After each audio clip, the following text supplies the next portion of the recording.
제31화 포로. 하필과 정주는 그들을 향해 빠르게 다가오는 차를 피해 길 옆으로 뛰어들었다.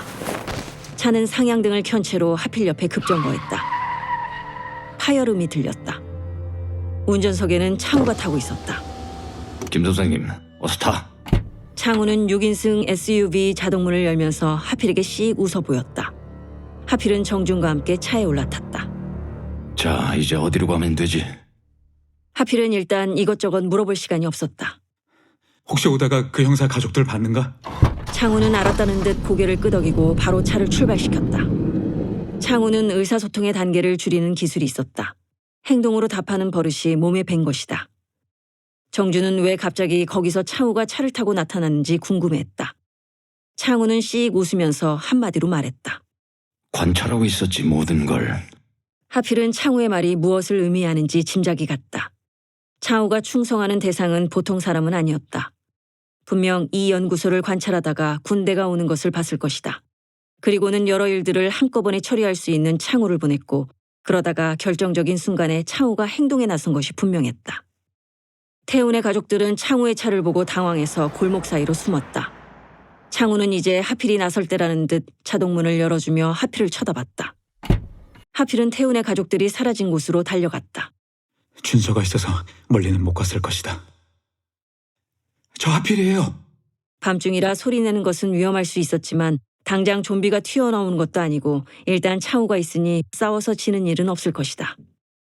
골목 모퉁이에서 검은 그림자가 삐죽 튀어나왔다. 그림자의 행동으로 보았을 때 태훈이 맞았다. 단지 지금 삶의 동료들을 남겨놓고 자기들만 살겠다고 나왔으니 하필에게 당당하게 못 나서는 게 분명했다. 태훈은 멀리서 하필을 쳐다봤다. 자기의 표정이 잘 보이도록 달빛이 닿도록 한 걸음 나아주었다. 하필은 그제서야 태훈의 표정을 읽을 수 있었다. 하필의 예상은 틀렸다. 조심해 라고 표정이 말해주고 있었다. 그때 골목에서 군인 2명이 총을 들고 나타났다. 명확하게 타겟을 알아버린 사냥꾼들. 하필은 자기 이름을 대놓고 얘기했다. 태훈은 죄책감에 절은 표정으로 골목 안으로 숨었고 군인들은 어둠 속에서 하필을 겨누고 한 발씩 다가오고 있었다. 골목 저편에는 정준과 창우가 있다. 하필은 자기 때문에 파놓은 함정에 창우나 정준까지 빠질까 걱정됐다. 모두 도망가! 하필은 외치고 싶었지만 지금 저 군인들이 창우가 타고 온 차의 존재를 아는지 모르는지도 아직 확신할 수 없었다. 군인들은 고도의 심리전을 쓰며 하필과의 거리를 좁혀왔다. 화생방 장교 한 명과 김상규 박사는 윤서를 앞세워 BSL 넘버 4 실험실 입구로 들어왔다. 화생방 장교는 들고 온 바이오 하자드 프로텍터 3개를 내려놓았다. 장 박사, 김소룡은 주한미군 화생방 작전 군사고문관까지 지낸 사람이야. 미국 포트 데트릭에서 연구원 생활도 했지. 장 박사가 보기에도 김소룡은 전문가였다. 장 박사는 BSL 넘버 4에 혼자 들어간 적도 많았다던데 원칙상 레벨 4는 무조건 2인 이상이라는 건 알고 있지? 김상규는 참견을 넘어 꼰대 스타일로 윤서를 분노하게 만들었다. 거기에 하나만 더 말씀드릴까요? BSL-4에 들어갈 때 실험실 동반자의 감정을 건드릴 만한 발언을 해서는 안 된다. 그가 언제 당신의 프로텍터를 구멍낼지 모르니까. 김상규는 굴하지 않고 껄껄 웃었다. 여유가 넘쳤다. 그들은 안에 입는 바지와 윗도리의 소매 이음새 부분을 테이프로 봉했다. 원래는 일체형 속옷이 있었으나 군대에서는 아직도 이걸 쓰는 모양이었다. 윤설은 프로텍터를 착용하면서 김상규 박사를 따라온 군인들이 의외로 중립적이라고 생각하게 됐다. 아마 이들이 중립적인 게 아니라 윤설과 여기에 있는 사람들이 지나치게 군인들에게 편견을 가지고 있는 거라고 생각했다. 창우는 총을 겨눈 상태에서 시간을 끌고 있었다. 창우의 여유로운 표정이 그것을 말해주고 있었다. 2명의 군인들은 총을 겨눈 채로 자기들은 김하필 씨만 데리고 가면 된다를 몇 번이고 반복하고 있었다. 어느새 태훈도 하필의 근처까지 다가왔다. 분명 김상규가 쓴 술수가 분명했다. 태훈의 가족을 미끼로 쓴 것이다. 하필이 보건대 군인들의 표정에서 발포할 마음 같은 건 보이지 않았다. 하필이 나설 차례였다.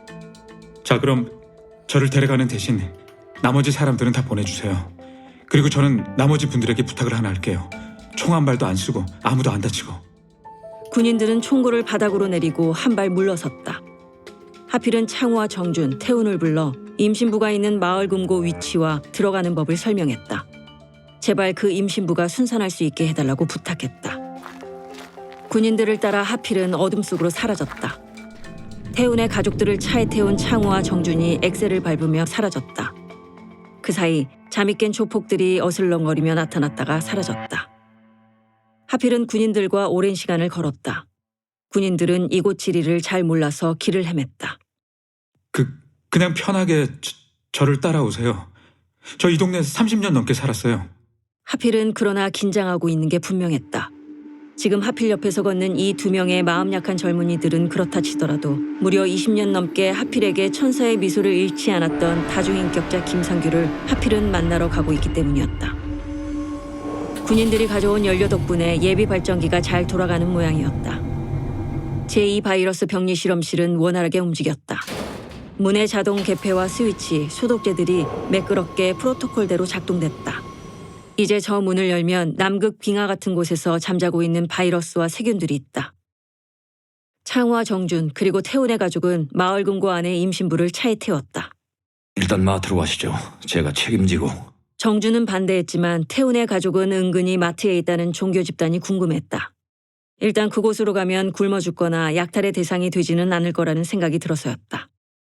정준은 임신부의 상태를 보고 더 이상 논쟁할 시간이 없다는 것을 알았다. 창우가 차를 출발시키자 임신부는 진통이 오는 듯 신음소리를 내기 시작했다. 마트까지는 약 6km 이상 가야 하는데 평상시 같으면 아무 문제가 없겠지만 중간중간에 장애물이 있기 때문에 모두 마음이 급해지기 시작했다. 하필이었으면 지금쯤 어떤 선택을 했을까? 각자의 머릿속에 하필이 떠올랐다. 하필은 군인들과 의료원 입구에 도착했다. 어느새 의료원은 군데군데 불이 들어왔다. 무장한 군인들이 경계를 서고 출입을 제한하는 안내 표지판이 군데군데 세워져 있었다. 군인들은 하필을 로비 비닐막 안으로 데리고 갔다. 비닐막만 빼면 바이러스가 퍼진 그날과 크게 다를 게 없어 보였다. 단, 저들은 지금 아주 조직적으로 움직이고 있었다. 그날처럼 감염에 겁먹은 20대 군인들이 아니다. 하필은 지금 아무 생각도 나지 않았다. 눈앞에 윤설이 없었다. 프랑스인들은 모두 자고 있었고 한성과 석희를 제외한 나머지 사람들은 그다지 도움될 것 같지 않았다. 어떻게 된 거예요? 한선이 하필에게 다가왔다. 그러고는 하필을 와락안았다. 제가 얼마나 걱정했는데요. 하필은 당황했지만 한선에게는 자연스러운 행동일 수 있다고 생각했다. 숨을 곳을 찾다가 만삭 임신부를 만났어. 도와주느라고. 한선은 하필을 물끄러미 보면서 하필이 생략한 앞뒤 상황을 짐작하고 있었다. 장 박사님은 어딘가로 끌려가서 아직 안 왔어요. 밥은 먹었는가요, 다들? 하필은 삶의 동료들에게 물었다. 희수가 웃으면서 한마디 했다. 이거 먹다 보니까 딴 걸 못 먹겠어요. 희수는 주머니에서 꺼낸 하필표 칼로리바를 들어보였다. 장윤설은 조심스럽게 금속 박스를 열었다. 그 안에는 에볼라 변종 바이러스가 들어있었다. 육안으로 봤을 때 보관 상태가 문제될 것 같지는 않았다. 그리고 그 박스 안에 튜브 하나가 자리가 비어 있었다. 그게 바로 빙하 밖으로 나간 것이었다. 윤설은 안전하게 보관되고 있다는 신호를 김소룡에게 보냈다. 김소룡은 신중하게 다음 단계를 기다렸다. 윤설은 일단 지하 세계에 잠자고 있는 모든 바이러스와 세균들의 보관 상태를 체크한 후 윤설이 만든 다양한 백신 샘플을 순서대로 테스트하는 것으로 1차 실험을 마무리하자고 했다. 김상규 박사는 이 실험실에 처음 들어온 것만으로 뭔가를 가진 듯 뿌듯해했다. 그리고 인터컴으로 외부에서 연락을 받고 지상으로 올라갔다. 하필은 김상규의 부관 그리고 경호병과 함께 연구소장실로 갔다. 부관은 하필에게 의자를 권했다. 하필은 말없이 의자에 앉았고 부관과 경호병은 하필의 발과 팔을 의자의 케이블 타이로 고정했다. 저들은 저들의 일이 있는 거니까. 하필은 잠자코 김상규를 기다렸다. 30분이 지나서야 김상규가 소장실 문을 열고 들어왔다. 어이, 하필이. 하필은 무표정하게 김상규를 쳐다봤다. 못 본 사이에 싸가지가 많이 없어졌네. 안녕 계셨습니까? 하필은 고개를 숙였다. 팔다리가 묶인 채로 대적할 필요는 없다. 언젠가 기회는 온다. 이미 하필은 죽을 뻔한 순간들을 몇 번 넘겼기 때문에 그렇게 긴장되지는 않았다. 김상규가 하필을 빤히 쳐다보다가 입을 열었다. 살려줄 테니까 그냥 여기 사람들 데리고 조용히 떠나라. 장윤설이는 내가 알아서 할게. 죽이든지 살리든지. 어떻게 할래? 악마의 질문이었다.